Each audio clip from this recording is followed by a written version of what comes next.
The thing about the Rittenhouse case, to me, the fundamental basic fact, is that he put himself in a situation where he was in danger. And he knew that. And you know he knows that because he said stuff like he's, finally excited to see some action. The fact he brought a rifle in entirely. The kind of people he hangs out with, Proud Boys, etc. And by choosing to go from his safe home, where there were no protests, across state lines to a place where there were protests. And I just want to pause here and mention and just remind everyone the protests were because the police are killing unarmed people. That's a bad thing. Doesn't matter how much you love the cops. Surely we all can agree shooting unarmed people is bad, right? So there's a protest about that, and it's not the first time that's happened. And this asshole's response, this asshole's first thought is, you know what I'm gonna do? I'm gonna get a gun. I'm not 18 yet. I can't buy it myself, but I'm gonna get a gun and I'm gonna go protect a fucking used car lot. And during his protection, who knows what the fuck happened, but there was some beef and there was some conflict, as is expected when you go to a protest of a group you disagree with vehemently, armed, and you tend to hang out with the kind of bigots who think those protests are unwarranted and or full of thugs. Or you go to your friends with Boogaloo Boys who think that those kind of protests are perfect places to set fires so that more people hate black people. So many of the crimes that this jackass was there to protect were caused by the very people that he was with, morally, philosophically, not like actual, like Tom over there. I know him, he started a fire. But I guess my point is because the Wisconsin law is fundamentally flawed, it doesn't enshrine a requirement to de-escalate for protection of self-defense. See, I don't have a problem with self-defense by itself. I think that it's a fundamental human hardwired trait. You will defend yourself to the best of your ability, even if that means you have to kill someone generally. And I'm all for that right, that ability. But I also think there's some responsibility there has to be, because otherwise I could go up to you and punch you, just start a fight, and then when you naturally respond physically, I can then be afraid for my life now and shoot you.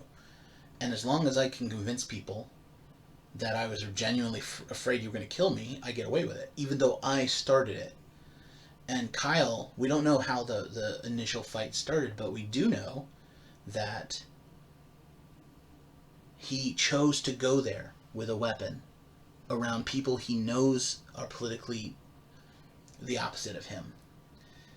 Places where there has been violence, there is a fear of violence, and he used that fear to arm himself, and he wound up killing people. The most predictable outcome in history. A man goes to a protest with a gun, thinking he's protecting property rights, and thinking the people protesting are less than, and some of them wind up dead. Oops. And it's all well and good. I don't even necessarily think that the fact he made the mistake of going should mean he goes to jail like he premeditated to kill someone.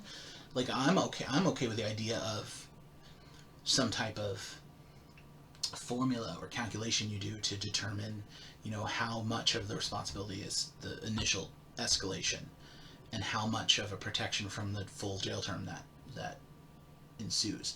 Like, for example, if I go up to a guy and push him, and it's not a hard push, it's a typical, like, you lose your cool shove, and he starts to proceed to beat the shit out of me, and I'm genuinely afraid of my life, and I have to wind up killing him.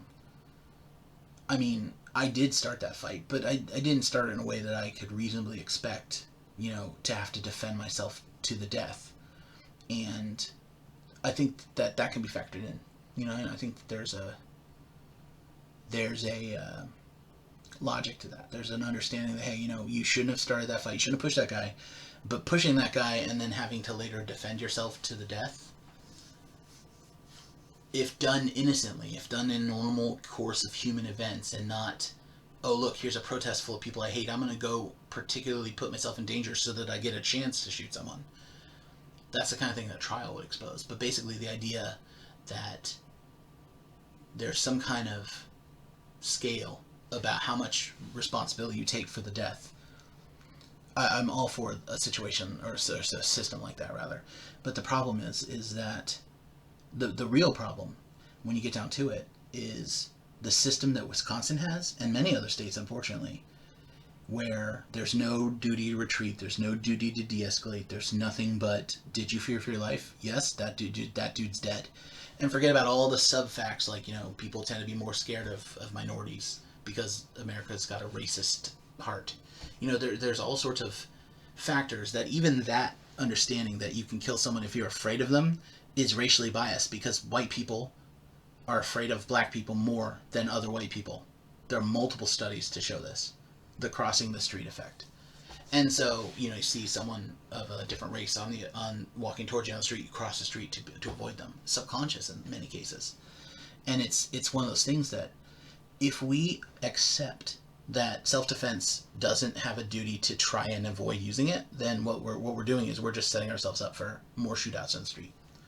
And yeah, in a country where school kids are mowed down probably every other day, or 24, 27, 30, who knows how many kindergartners are killed, or whatever happens, and there isn't a genuine conversation about how do we fix this. I don't see us fixing that problem if we let the genie out of the bag, and any racist redneck or angry protester who wants violence can initiate a situation which can predictably lead to a level of risk and get away with it. It's just not right. And I think that if people could take a step back from the heat of the political situation and understand that basically the situation where you just the only thing that gates you from killing someone is that you fear for your life, and you don't have any other responsibility to try to minimize that potential interaction, it leads to a world where people are shooting each other at protests. And not even you don't have to be a bigot like Kyle. And I call him a bigot because three reasons really. One, he's friends with bigots. He brags about getting away with killing people with bigots. And he went to a protest about cops killing unarmed people, and he thought the protesters were the problem. And so, even if it's innocent, even if I'm just, let's say I want to protest, I feel very passionate that Kyle is a danger to people who align with me, and I get a gun and I go and defend them like he defended the car lot. You're just creating a situation which will lead to shootouts. And it doesn't matter if the shootout was caused by innocence or someone being nefarious and wanting to create that situation. It's too hard to suss out. You can't say, all right, the only thing you need to do is be afraid of your life. That's it. And then let them go. And you can see that in the reaction that some of the people are reacting to this verdict. You've got people saying, all right, I'm going to bring guns to protests. You got people saying it was right that he shot. He should have killed more. You've got people saying that, see, he got away with it. So now you don't have to be so afraid when, people you think of as Antifa or whatever the fuck is in your head are making you scared for your little life. And you've got your big old rifle and you want to take them out. Now you have an example where that happens, that gets away.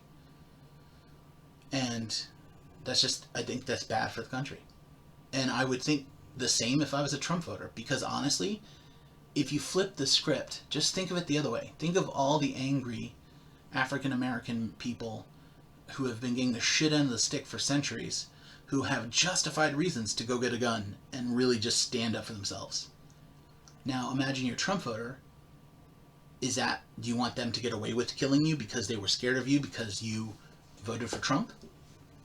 It's the same thing. You are scared of them because they're at a protest and Antifa's the devil. And so it has to be both sides have to agree that we have minimums of cordial, society. And the truth is that with self-defense, I really firmly believe that you need to try and minimize you need to cool the shit down. You need to not be the one escalating it. Any opportunity you have to end the conflict, you should try and take. If it doesn't work, if that person's still being aggressive or coming towards you or hitting you or whatever, then the next step might have to be taken. But what you shouldn't do is go to a place where someone you don't like is going to be engineer or non either engineer, or obviously you're going to run into someone who has a fight with you because the tensions are high. People are being killed by cops. People are upset. And so you bring a gun to that situation to protect a parking lot no one wanted you to protect, and you wind up shooting someone. That's got to be on you. Maybe you don't go to the chair for that or whatever, but you got to have some kind of responsibility. And so I was bored, and I just figured I'd upload this to my channel and see if anyone gives a shit. Probably not. Here's my voice. Thank you for listening. Feel free to leave comments below, like and subscribe, I guess. I don't know how this is all YouTube lingo, but maybe I'll make more. Have a great day.